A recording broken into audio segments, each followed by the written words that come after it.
چیز کو دیکھنا ممکن ہے؟ کیا جو چیز ہمیں نظر نہ آئے وہ موجود نہیں ہوتی؟ یہی ایک نہایت دلچسپ سوال کسی نے ڈاکٹر ذاکر نائک سے کیا، اور یہ سوال صرف ایک عام سوال نہیں بلکہ ایک گہری حقیقت کو بیان کرتا ہے۔ ہم سب جانتے ہیں کہ ہوا ہر جگہ موجود ہے مگر ہم اسے دیکھ نہیں سکتے۔ گریویٹی ہمیں زمین پر روک کے رکھتی ہے مگر کیا ہم نے کبھی اسے اپنی آنکھوں سے دیکھا؟ تو کیا صرف وہی چیزیں حقیقت میں موجود ہوتی ہے جو ہمیں نظر آتی ہے؟ یہی وہ سوال ہے جو ایک بھائی نے ڈاکٹر ذاکر نائک سے کیا کہ اگر ایشور ذرے ذرے میں موجود ہے، وہ بہت طاقتور ہے، کسی کا محتاج نہیں اور ہر جگہ موجود ہے، تو کیا آپ ہمیں ایشور کو دکھا سکتے ہیں؟ یہ سوال نہ صرف ایشور کی موجودگی پر بحث کرتا ہے بلکہ اس بات پر بھی کہ ہم کسی چیز کو کیسے تسلیم کرتے ہیں، آنکھوں سے دیکھ کر یا دل اور عقل سے محسوس کر کے۔ آئیے دیکھتے ہیں کہ ڈاکٹر ذاکر نائک اس سوال کا کیا جواب دیتے ہیں۔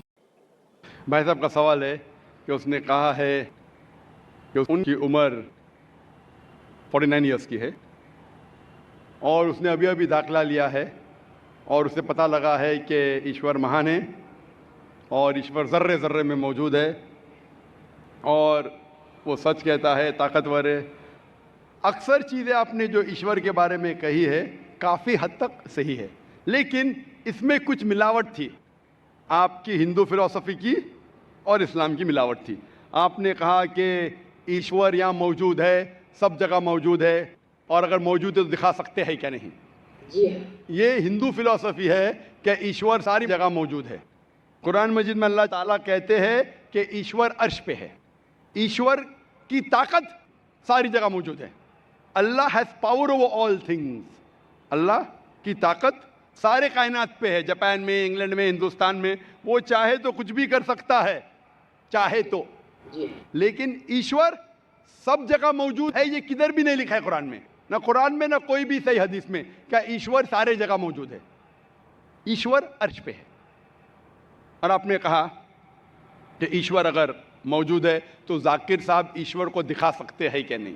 ذاکر صاحب ایشور کو نہیں دکھا سکتے، کیونکہ ایشور فرماتے ہیں، اللہ تعالیٰ قرآن مجید میں فرماتے کہ اس زندگی میں آپ انہیں دیکھ ہی نہیں پائیں گے۔ موسیٰ علیہ السلام کا ذکر آتا ہے قرآن مجید میں، موسیٰ علیہ السلام ہمارے پیغمبر، وہ اللہ سے درخواست کرتے کہ میں آپ کو دیکھ سکتا ہوں، میں آپ میں مانتا ہوں کہ آپ کو دیکھ سکتا ہوں، تو اللہ تعالیٰ فرماتے کہ اس پہاڑ کو دیکھو، اس پہاڑ کو ایک جھلک دکھاؤں گا، آپ پہاڑ کو دیکھو کیا ہوتا ہے۔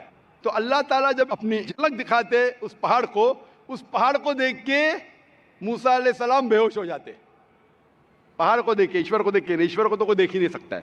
ایشور کو ہم اگلی زندگی میں اگر اس امتحان میں سفلتا پائیں گے، کامیاب ہوں گے، جب جنت میں جائیں گے تو انشاءاللہ حدیث میں آتا ہے کہ ہم اللہ کا وجہ دیکھنا چاہیں گے، اس کا چہرہ دیکھنا چاہیں۔ اس دنیا میں نہیں دیکھ سکتے، دیکھ ہی نہیں سکتے، ممکن ہی نہیں ہے۔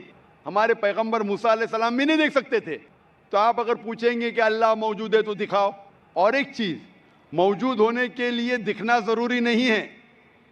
مثال کے طور پہ یہ ہوا موجود ہے، ہمیں دکھ رہی نہیں، کیونکہ ہوا نہیں دکھتی اس کا مطلب نہیں کہ ہوا نہیں ہے۔ ہوا اگر نہیں دکھتی اس کا مطلب نہیں کہ ہوا موجود نہیں ہے۔ دیکھنا ضروری نہیں ماننے کے لیے کہ وہ چیز موجود ہے کہ نہیں۔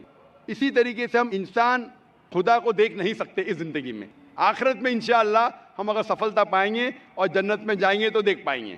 تو کیا واقعی ہر چیز کو دیکھنا ضروری ہے تاکہ ہم اس کے وجود کو مان سکیں؟ جیسا کہ ڈاکٹر ذاکر نائک نے وضاحت کی کہ اس دنیا میں ہم ایشور کو اپنی آنکھوں سے نہیں دیکھ سکتے مگر اس کی موجودگی کو ہر لمحے محسوس کر سکتے ہیں، اس کے نظام، اس کی قدرت اور اس کے بنائے ہوئے قوانین میں۔ آپ کا کیا خیال ہے؟ کیا واقعی دیکھنا ہی ماننے کی واحد دلیل ہے یا ایشور کی موجودگی کو محسوس کرنا زیادہ اہم ہے؟